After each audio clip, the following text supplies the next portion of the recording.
और अब बात करेंगे एक ऐसे पर्व की जिसे भूतड़ी अमावस्या के नाम से जाना जाता है। और इस दिन श्राद्ध कर्म किए जाते हैं, पितरों के लिए धर्म कर्म किए जाते हैं। और क्या कुछ होता है इस दिन, जानिए इस रिपोर्ट में।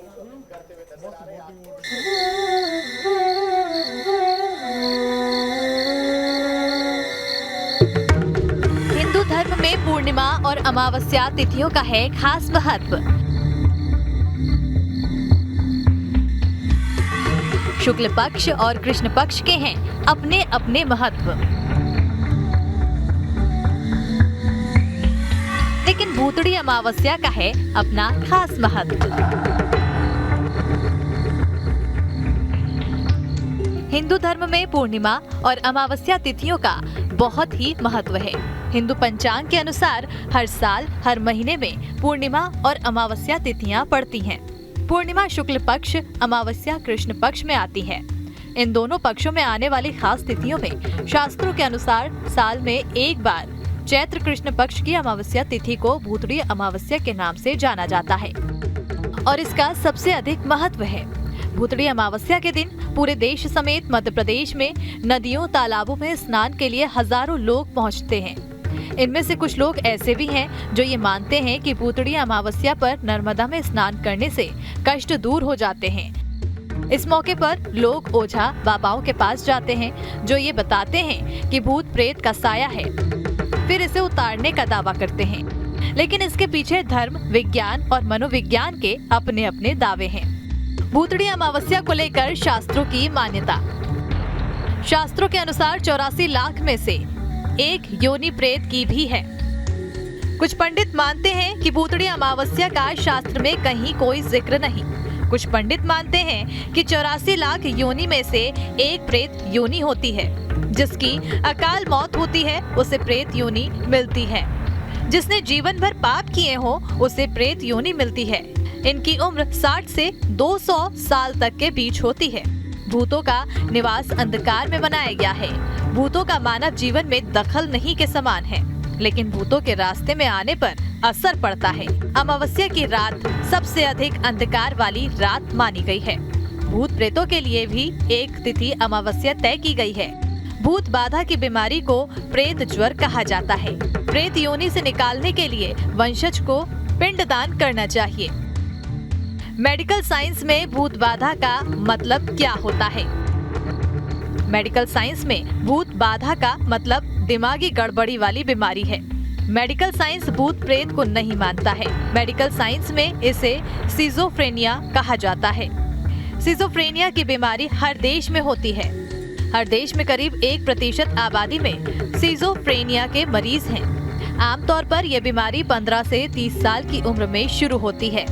समय पर इलाज करवाने से ठीक किया जा सकता है।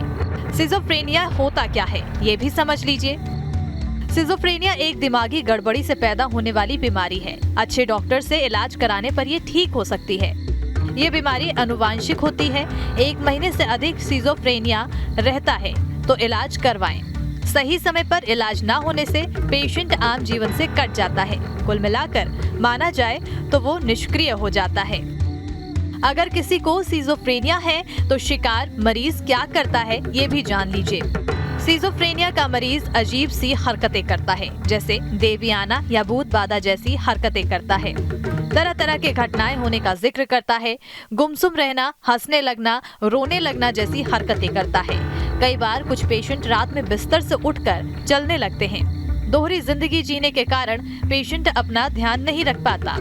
वो खाना बंद कर देते हैं, रात भर जागते हैं। पूरी नींद ना लेने के कारण कमजोर हो जाता है। कई बार ऑफिस का काम छोड़कर बाहर निकल जाना। इसके साथ ही उसे अन्य बीमारियां भी घेरने लगती है। अगर किसी को सिजोफ्रेनिया है तो ठीक होने में कितना वक्त लगता है? बीमारी कितनी पुरानी है, ठीक होने में उसी हिसाब से समय लगता है। बीमारी और ठीक होने के बारे में उदाहरण के साथ समझ लीजिए। 6 महीने से बीमार है तो साल भर में ठीक होगा मरीज। साल भर से बीमार है तो 2 साल में ठीक होगा मरीज। 2 साल से अधिक से बीमार है तो 5 से 6 साल का वक्त लगता है। माना जाता है कि 70% लोग बिल्कुल ठीक हो जाते हैं। 30% मरीज डॉक्टर की सलाह नहीं मानते या इलाज अधूरा छोड़ देते हैं। अब भूत प्रेत का मनोविज्ञान भी समझ लीजिए। मनोवैज्ञानिकों के रिसर्च में कई रिजल्ट निकले हैं। लोग इसे आत्मा का साया जैसी चीज मानने लगते हैं। जरूरत से अधिक इस विषय पर सोचने वाले चपेट में आ जाते हैं। कई बार महिला पुरुष जैसा आचरण करने लगती है। किसी भी धार्मिक आयोजनों पर इन पर अधिक असर होता है। माहौल धार्मिक होने के कारण भूत प्रेत वाले कैरेक्टर में चले जाते हैं। मनोविज्ञान की भाषा में भी इसे अलग नाम दिया गया है। इसमें कोई भी इंसान 2 तरह के कैरेक्टर का बिहेवियर करता है। कुछ केसों में तो 50 कैरेक्टर तक बिहेवियर करता है। जब भूत प्रेत समझकर मारा पीटा जाता है तो चोट क्यों नहीं लगती। तांत्रिक लोग बीमार व्यक्ति को भूत मानकर पीटते हैं, जलाते हैं, काटते हैं, लेकिन उनको दर्द नहीं होता। इस मामले में किए गए शोध का अपना आधार है। साइकोलॉजिकली लोग अपनी चेतना को खो देते हैं। ऐसे मामले में मरीज दूसरे कैरेक्टर में चला जाता है।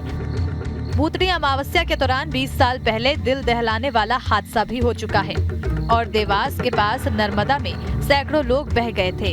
इसलिए भले ही आप किसी भी मान्यता को मानने वाले हों, लेकिन समझदारी और सतर्कता हर जगह जरूरी है।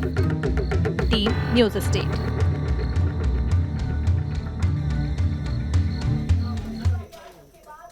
और बात करेंगे सीहोर की, जहां पर नर्मदा घाट के आंवली घाट पर भूतों का मेला लगा है। यहां पर दूर दूर से लोग भूत प्रेत से मुक्ति पाने के लिए पहुंचते हैं।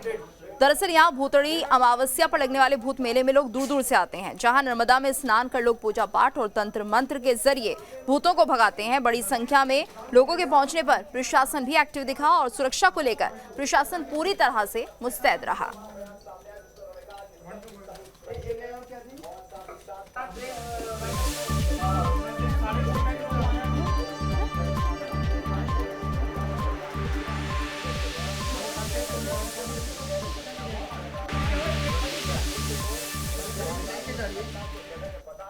और अब बात करेंगे बस्तर के दशहरा की, जो कि काफ़ी प्रसिद्ध है और अपने अंदर काफ़ी ऐसे रीति रिवाज है जो कि संजोए हुए हैं। इसमें ही एक ऐसी परंपरा है जिसे काछन गादी के नाम से जाना जाता है। क्या होता है इसके अंतर्गत, आइए आपको समझाते हैं इस रिपोर्ट में।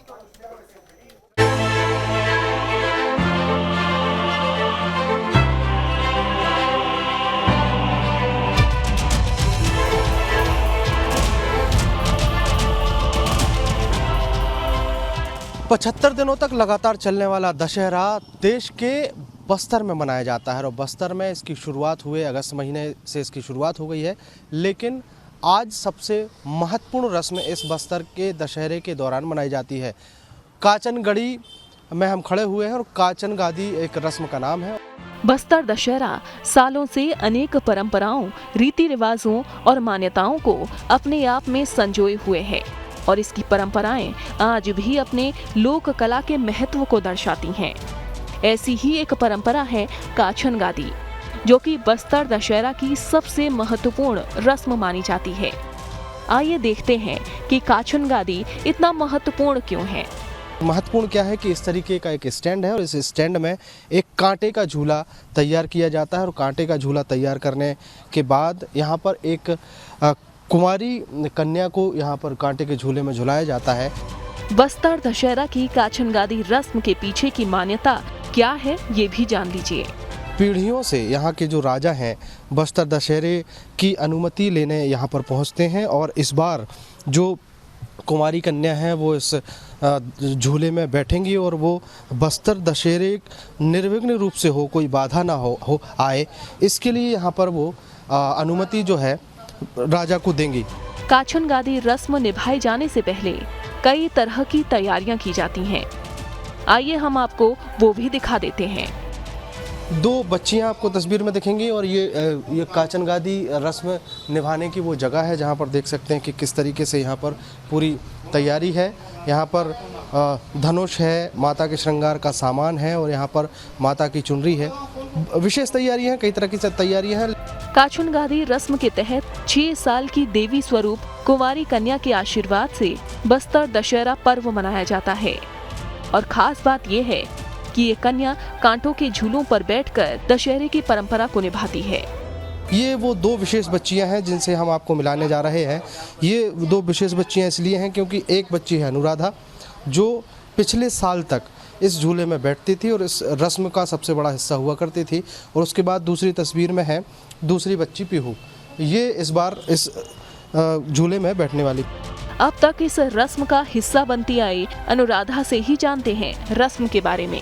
आज के दिन पूजा करते हैं, इसमें देवी सवार होते हैं और काटा झुलना में झुलाते हैं। अच्छा, कौन सी ये विशेष परंपरा है जो कब से चली आ रही है, कुछ बता पाएंगे? कौन सी जाति की बच्ची हैं? पनका जाति के बच्चे हैं।